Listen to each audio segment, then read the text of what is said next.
Friend, Shabbat Shalom. Thank you for the opportunity to share some words of Torah and reflection with you this evening. I'm honored to do it every week, and I appreciate the gift that the congregation of the New Reformed Temple has given to me. There are two ways of looking at reality: objectively or subjectively, fact-based or emotionally based, clinically or with a sense of feelings. A war is going on in Israel. Hamas, the Islamist group that rules Gaza, and its allies continue to fire rockets into civilian areas across central and southern Israel, including Tel Aviv and Ashkelon, and this evening Beersheba. There has been more than 1,700 missiles shot from Gaza into Israel. Israel has, of course, responded with tremendous force. And here is the tragedy. As of today, more than 100 Palestinians, including 27 children, have died. And rockets fired by Hamas and its Islamist ally, Islamic Jihad, have killed 8 Israeli civilians, including a 5-year-old boy and 1 soldier. And these numbers continue to go. You can't keep up with it, unfortunately. A civil war has also broken out in several Israeli cities where Jews and Arabs have lived historically together. Rival Jewish and Arab mobs attack people, cars, shops, offices, and hotels. Here's some examples. In Bat Yam, a seaside suburb south of Tel Aviv, where dozens of Jewish extremists took turns beating and kicking a man presumed to be an Arab, even as his body lay motionless on the ground. In Akko, a northern coastal town, an Arab mob beat a man presumed to be Jewish with sticks and rocks, leaving him in a critical condition. In the central city of Lod, near Ben Gurion Airport, the government declared a state of emergency after a synagogue, school, and several vehicles were burned by Arab rioters. In the cities of Or Akiva and Beersheba, Jews stoned the cars of people they believed to be Arab. In Tiberias, rocks were thrown at hotels housing Arabs who hurled objects from their windows in return. This civil war threatens the very existence of Israel. Now let us be clinical for a moment. Let us be objective. Why now? For weeks, ethnic tensions have been rising in Jerusalem. In April, far-right Jews, let's call them what they are, hate mongers, Jewish terrorists, unfortunately most of them from the United States, marched through the city center chanting death to Arabs, and mobs of both Jews and Arabs attacked each other. Palestinian anger increased as a deadline to expel several Arab families from their homes in Sheikh Jarrah, East Jerusalem, approached. It is about who owns the section north of the old city, and do the current residents have a right to remain? The entire situation finally boiled over after the police raid on one of Islam's holiest sites at the end of Ramadan, the Aqsa Mosque in Jerusalem, which the police said was in response to stone throwing by Palestinian demonstrators. But this all unfolds within a greater context. Israel has not done enough to work for sustainable coexistence. Coexistence means the understanding of the other, how Arabs see reality, addressing the needs of the Arab population, Arabs not feeling as if they are second-class citizens. Hamas brilliantly has manipulated the events of the past week to grab hold of the mantle of Palestinian leadership from the Palestinian Authority of Mahmoud Abbas. Let us stay with the objectivity.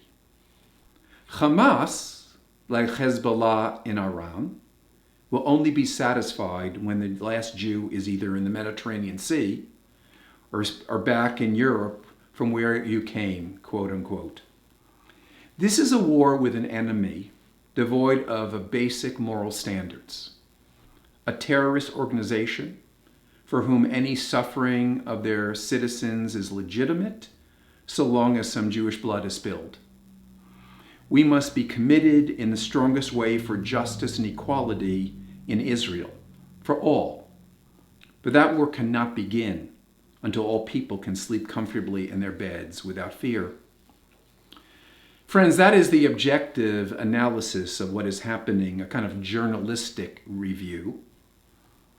Now let me explain the subjective, the emotional reality of the situation.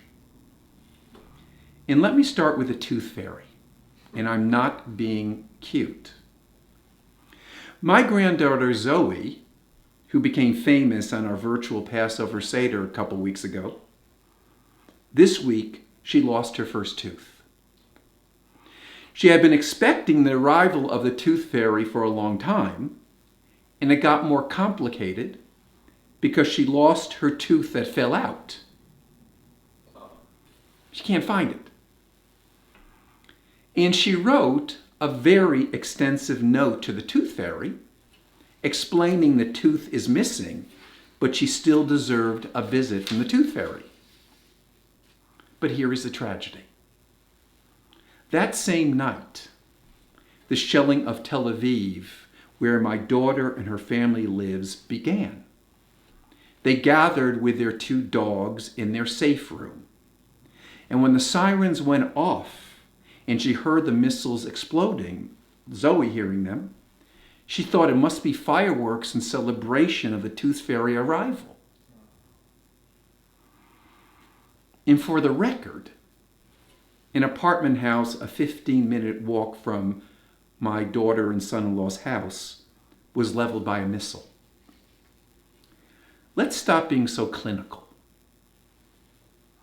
It's not about politics, press releases, even-handedness. It's about my family and many other families who have to go to their shelters or safe rooms at night as the missile attacks continue. And my daughter, who is very pregnant, is having difficulty keeping it together. This is what this is all about. And don't misinterpret my emphasis here. The horror of what Palestinian children and families experience because of the recklessness of Hamas is horrific. The death of any Palestinian non-combatant is a tragedy of unending proportions. But this Friday night, we are together. We are one people. My family is your family. Kol Yisrael Arabim Zeh B'Zeh. Every Jew is responsible for every other Jew. That's what the Torah tells us on this Shabbat. We're told that the Hebrews are counted by tribe, and then they are configured symmetrically around the tabernacle. They have their own identities, of course, but they are nothing without the other. They are one nation together in relationship with each other. I feel an obligation as a Jew to seek justice for all. At this moment, at this very moment, Hamas is playing out their desire to murder every Jew on earth, beginning with the Israelis, beginning with my family. We Jews are one big family, or we are nothing. My family is one missile away from obliteration, because they are Jews living in a country created as a safe haven for Jews, and it's not currently safe. Let me share with you an appropriate conclusion. The most articulate statement of what I feel tonight is, what tonight is about, is from, if you can believe this, Gal Gadot, the Wonder Woman, an Israeli actress, who said this on Twitter, and I quote, "My heart breaks. My country is at war. I worry for my family, my friends. I worry for my people. This is a vicious cycle that has been going on for far too long. Israel deserves to live as a free and safe nation. Our neighbors deserve the same. I pray for the victims and their families. I pray for this unimaginable hostility to end. I pray for our leaders to find the solution so that we can live side by side in peace. I pray for better days. Gadot has shared her fears for her friends and family. And as some tweeters, or whatever you call them, have accused Gadot of posting propaganda for Israel. Worrying about your people is not propaganda. It's not. She's reacting with rightful subjectivity. What is in her heart and soul?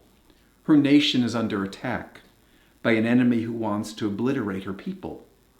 And if one cannot stand firm with one's people when they are threatened with extinction, there is something deeply wrong. Friends, as a Reformed Jew, a very proud Reformed Jew, I am committed to justice for both Jews and Arabs. And so much work needs to be done to improve the lives of Israeli Arab citizens. That's not a platitude.